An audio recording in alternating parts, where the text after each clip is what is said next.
தருமபுரி மாவட்டம் காரிமங்கலம் அருகே தும்பல் அள்ளி கிராமத்தை சேர்ந்தவர் கூலி தொழிலாளி யுவராஜ். இவரது மனைவி மங்கம்மாள். இந்த தம்பதியினருக்கு 3 மகள்கள் உள்ளனர். அதில் 2வது மகள் 16 வயதான கலையரசி. இங்கே பெண்ணின் நலன் கருதி அவரது பெயர் மாற்றப்பட்டுள்ளது. இவருக்கும் அதே ஊரை சேர்ந்த தங்கவேலின் மகன் நிர்மல்குமார் என்பவருக்கும் இடையே காதல் ஏற்பட்டுள்ளது. இதனைத் தொடர்ந்து இரு வீட்டாரின் சம்மதத்துடன் இருவருக்கும் கடந்த மார்ச் 26ஆம் தேதி காதல் திருமணம் நடந்துள்ளது. இந்நிலையில் கலையரசி 4 மாத கர்ப்பமாக இருந்துள்ளார். இதனை அறிந்த சமூக நலத்துறை அலுவலர் குழந்தை திருமணம் மற்றும் கலையரசி கர்ப்பமாக இருப்பது குறித்து பாலக்கோடு அனைத்து மகளிர் காவல் நிலையத்திற்கு தகவல் கொடுத்துள்ளார். இதை அடுத்து பாலக்கோடு அனைத்து மகளிர் காவல் நிலைய இன்ஸ்பெக்டர் வீரம்மாள் இரு தரப்பினரையும் அழைத்து விசாரணை செய்துள்ளார். அப்போது பெண்ணுக்கு 18 வயது நிரம்புவதற்கு முன்னரே திருமணம் செய்து விட்டீர்கள். குழந்தை திருமண தடுப்பு சட்டத்தின் கீழ் உங்களை கைது செய்து சிறையில் அடைத்து விடுவோம்.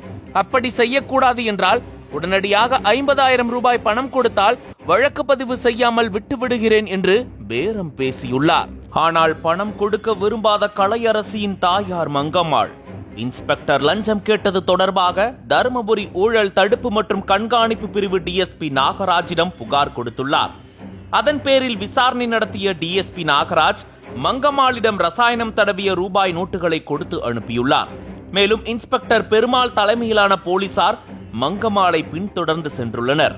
இதனைத் தொடர்ந்து மங்கம்மாள் ரசாயனம் தடவிய ரூபாய் நோட்டுகளை இன்ஸ்பெக்டர் வீரம்மாளிடம் கொடுத்துள்ளார்.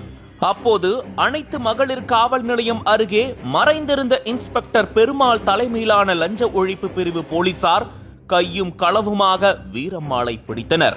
பின்னர் அவரிடம் சுமார் 1 மணி நேரம் நடந்த விசாரணையில் இன்ஸ்பெக்டர் வீரம்மாள் லஞ்சம் வாங்கியது உறுதி செய்யப்பட்டதை அடுத்து வழக்கு பதிவு செய்து அவரை கைது செய்தனர்.